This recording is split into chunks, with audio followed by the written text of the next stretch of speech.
Radio صدائے حریت جموں کشمیر سے سنیے تازہ ترین خبریں۔ کل جماعتی حریت کانفرنس نے اجلاس کے دوران کشمیر کی تاریخی، جغرافیائی اور مسلم اکثریتی حیثیت کو ختم کرنے کے بھارتی اقدامات کی ایک مرتبہ پھر مذمت کرتے ہوئے بھارت کے غیر قانونی اور یک طرفہ فیصلوں کو مسترد کیا ہے۔ 251 روز سے جاری فوجی محاصرے اور مواصلاتی پابندیوں کا حوالہ دیتے ہوئے کہا کہ بھارت مقبوضہ کشمیر کی عالمی سطح پر تسلیم شدہ متنازع حیثیت، وعدوں اور فیصلوں کو پاؤں تلے رونتے ہوئے فوجی طاقت کے ذریعے کشمیریوں کو غلام بنائے رکھنا چاہتا ہے، لیکن حریت کانفرنس اپنی قومی اور سیاسی جدوجہد جاری رکھے گی۔ اقوام متحدہ نے بھارتی حکومت سے مطالبہ کیا ہے کہ وہ کورونا وائرس کو مسلمانوں سے جوڑنے اور انہیں تشدد کا نشانہ بنائے جانے والے انتہا پسند رویوں کا نوٹس لے، جبکہ بھارت میں انتہا پسند ہندوؤں کی جانب سے مسلمانوں کو کورونا سے منسلک کرنے کے بعد زد و کوب، قتل اور سماجی بائیکاٹ کرنے کے خلاف عالمی ادارہ صحت پہلے ہی مودی حکومت پر سخت نکتہ چینی کر چکا ہے۔ قابض بھارتی فوج نے نندی مرگ ضلع کولگام میں آج محاصرے اور گھر گھر تلاشی کا پرتشدد آپریشن شروع کیا،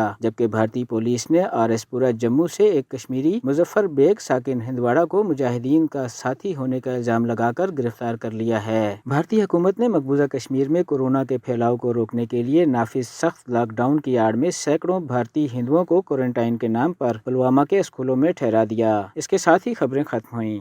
کشمیری عوام جو پہلے ہی قریباً 8.5 ماہ سے بھارتی محاصرے اور ظالمانہ لاک ڈاؤن کے عذاب میں جکڑے ہوئے ہیں، پر RSS کی حکومت نے کورونا کی آڑ میں عرصہ حیات مزید تنگ کر دیا ہے۔ اس کے علاوہ قتل و غارتگری، گرفتاریوں، تشدد، محاصروں اور تلاشی کی کارروائیوں کا لامتناہی سلسلہ بھی جاری ہے۔ نیا ڈومیسائل قانون ظلم کی چکی میں پس رہے کشمیریوں کے لیے ایک اور ناقابل برداشت صدمہ ہے۔ اس حوالے سے سنتے ہیں جموں کشمیر لبریشن فرنٹ کے وائس چیئرمین محمد سلیم ہارون کی گفتگو۔ 5 اگست سے لے کے آج تک کشمیری لاک ڈاؤن میں ہے اور ہندوستان نے ابھی کورونا کی آڑ میں وہاں پر مزید سختیاں شروع کی ہوئی ہے۔ کشمیریوں کو آج تک کبھی کوئی ریلیف نہیں ملا ہے کہ وہ کھائیں گے کیا، وہ پیئیں گے کیا، وہ جئیں گے کیسے۔ ہندوستان کو کشمیری لوگوں کے ساتھ کچھ نہیں ہے۔ وہ کشمیر کی سرزمین پہ اپنا قبضہ جمانے کی کوشش کر رہا ہے، اسٹیٹ سبجیکٹ لا تبدیل کرنا چاہتا ہے، شرناتھیوں کو وہاں پر بٹھانا چاہتا ہے، لیکن ہم ایسے گناونے جو کھیل ہندوستان کشمیر کے اندر کھیل رہا ہے کسی بھی صورت کامیاب نہیں ہونے دیں گے۔